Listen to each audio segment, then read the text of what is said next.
오늘 말씀드릴 거는 그 기관 요구를 반영한 계획인데요. 항상 이게 고민이에요. 무슨 고민이냐면, 사회사업 실천 단계, 그래서 제가 생각하는 사회사업은, 앞에서 쭉 설명했었던 그 방식으로 하시되, 요게 보완이 되면 좋겠다는 생각인데, 요것만 가져가면,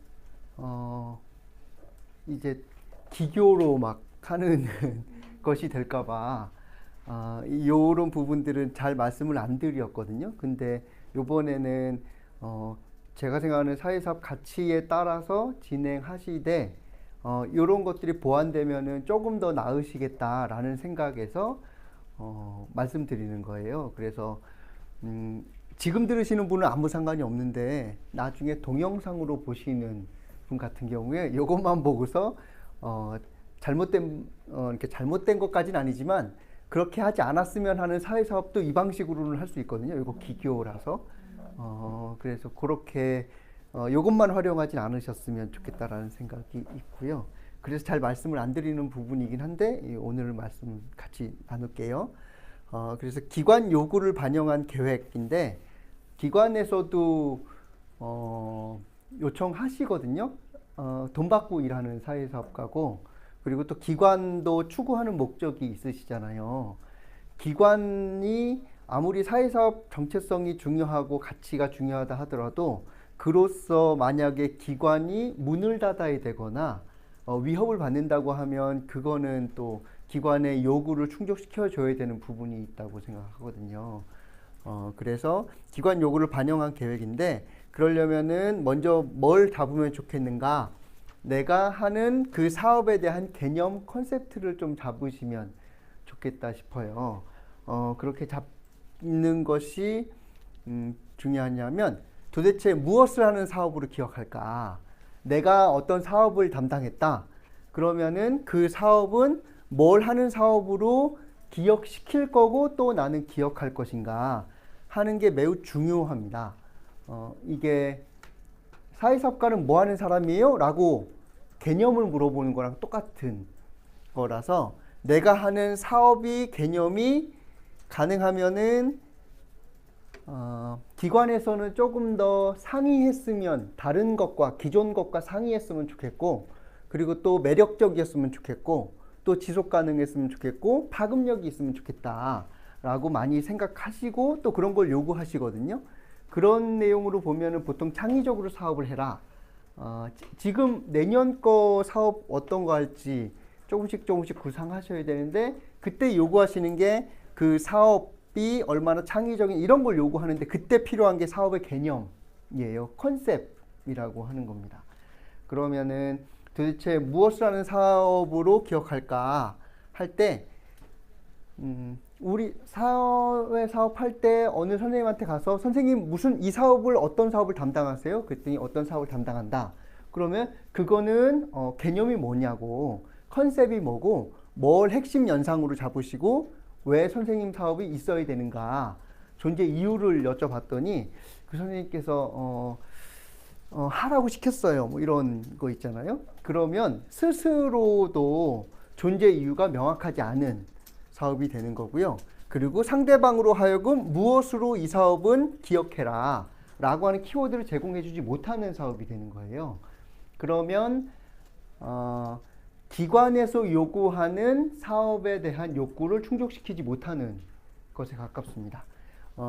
기존 사업이 있는데 이 사업 왜 있어야 될까요? 라고 이야기했을 때 이 사업은 기존 사업에서 이런 부분들을 보완했거나 이런 부분을 개선했거나 하는 사업이라서 이 사업은 꼭 필요한 사업이다 라고 하는 스스로에 대한 핵심 연상 키워드가 있어야 된다는 거예요. 근데 많은 경우에 이런 게 별로 없고요.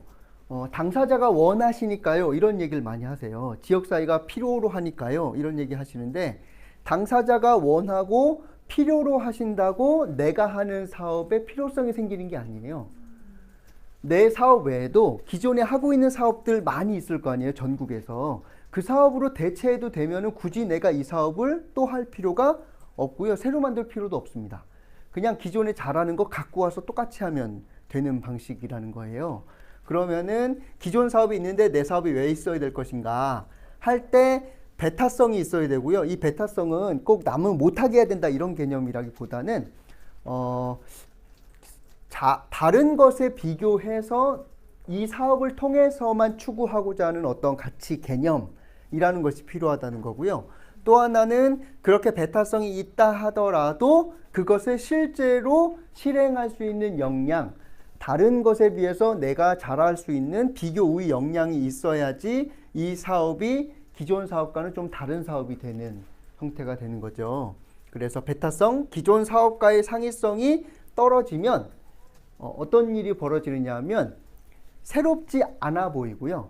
새롭지 않아 보이면은 기관에서 추구하시는 바를 잘 충족시키지 못하실 수 있어요. 사회사업은 제가 아까 우려됐던 부분은 사회사업은 그냥 당사자와 지역사회에 도움이 된다라고 하면은 그것이 옛날에 했건 지금 했건 상관없이 그냥 하면 된다고 생각해요. 근데 기관의 욕구를 생각해 보면 가능하면은 기존의 것보다 나은 걸 원하지 옛날에 30년 전으로 했는데 그것이 참 좋다라고 해서 무조건 그냥 하는 것은 별로 선호하지 않는다는 거예요. 그런 점에서 보면은 배타성 기존 사업과의 상위성이 떨어지면 새롭지 않게 느끼기 때문에 기관에서 자칫 잘못하면은 미움받으실 가능성이 있다라는 거예요. 또 하나는 비교 우위 역량이 없으면 유지하기가 어렵습니다. 배타성은 만들어가지고 새로운 사업을 만들었는데 그런데 그걸 유지할 역량이 없어요. 새로운 사업을 할 역량이 없어요. 그러면 유지할 수 없게 되고 그러면은 시작은 창대했으나 결과는 초라한 방식으로 떨어질 가능성이 높다는 거예요. 그래서 배타성과 비교 우위 역량이 약하면은 그렇게 한다는 얘기는 바로 사업 개념 정립이 약하면 어떻게 되느냐면 스스로 비전이 안 보입니다. 자기 확신의 결여가 되는 부분이 있어요. 그래서 내 사업이 기존 사업들에 비해서 어떤 점이 좋은가, 그리고 나는 그거 할 수 있는 역량이 있는가 라고 하는 것으로 사업의 개념들을 정립하는 게 중요하고, 그런데 이런 자신감이 없으면은 자기 확신이 결여되는 거죠. 이 비전이 안 보인다는 거예요. 그래서 자기 확신이 결여되고 그러면 당사자와 지역사회에 비전을 제시하지 못해요. 우리 이렇게 바꿔보자고, 이렇게 해보자고 라고 할 수 있는 것을 스스로 자기 확신이 결여되기 때문에 자신감 있게 얘기를 못하고요. 그러면은 당사자와 지역사회에 의미 부여를 하는데 실패합니다. 그러면 결국 어떻게 되느냐? 대부분의 경우에는 양적 규모로 승부를 합니다. 인원이나 자원수나 하는 것들을 통해 가지고 양적 규모로 승부를 보게 되는 거죠. 그게 뭘로 가는 거냐면 실적으로 주로 들어가게 되는 겁니다. 이 순서대로 꼭 되는 건 아니지만 그래서 양적 규모로 승부를 보게 되는 경우에는 많은 경우에는 이걸 아예 사업 개념 컨셉으로 잡았을 경우에는 상관없으나 그렇지 않았을 경우에는 스스로 비전이 안 보이기 때문에 의미 부여를 실패하고 그래서 결국 양적으로 가게 되는 이 상황으로 들어갈 가능성이 높다는 거예요. 그러면요, 배타성과 비교 우위 역량이 강력하면은, 즉 사업 개념이 강력하게 세워지면, 그러면 양적 규모에서 벗어날 수도 있고 벗어날 수도 있습니다. 그런데 여기에다가 더 좋은 건 뭐예요? 양적 규모까지 덧붙이면은 금상첨화로 간다는 거예요. 그래서 내 사업은 왜 존재해야 되는가? 그래서 여러분들 사업 계획을 하실 때는 기존의 사업들을 참고해서 하시죠.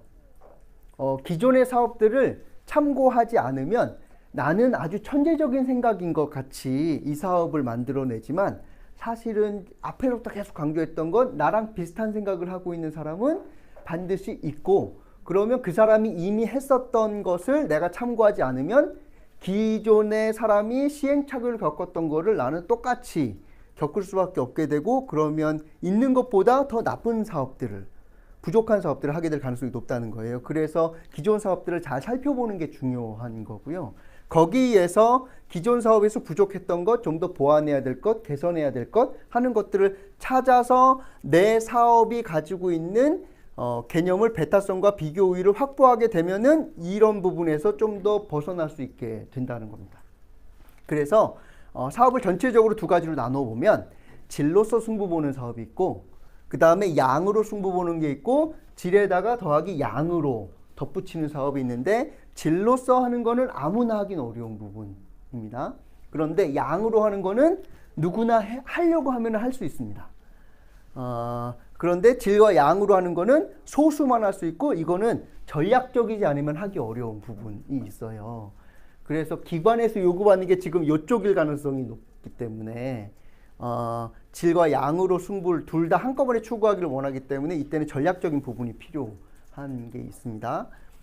그런데 양으로만 가는 게 저는 제일 위험하다고 생각해요. 스스로도 위험하고 기관으로도 위험합니다. 왜냐하면 그 사람만 할 수 있는, 그 사람이 주로 잘할 수 있는 거라기보다는 다른 직원으로 대체돼도 누구나 할 수 있는 좀 더 쉬운 부분에 가깝기 때문에 직원도 내가 성장한다고 잘 느끼지 못할 가능성이 높고요. 기관도 이 직원을 잘 성장시킬 생각보다는 그냥 잘하는 사람 데려다가 대체해도 된다고 생각하기 때문에 기관도 궁극적으로는 손해고 직원도 손해고 게다가 당사자 지역사회도 손해라고 생각해요. 그래서 가능하면은 이쪽 질을 높이는 것 그리고 질과 양으로 한다면 더 좋은 방식으로 가면 좋겠어요. 그러면 뭘 먼저 잡으셔야 되느냐면 사업 개념 컨셉이 근본체이고 이걸 잘 잡아 놓으면 뒷부분은 조금 더 수월하게 풀릴 가능성이 높아집니다. 그러면 사업 개념이 가능한 한 매력적이든 아니면은 상이하게 보이려면 뭐가 필요한가 두 가지 정도 첫 번째 기억하시면 좋겠는데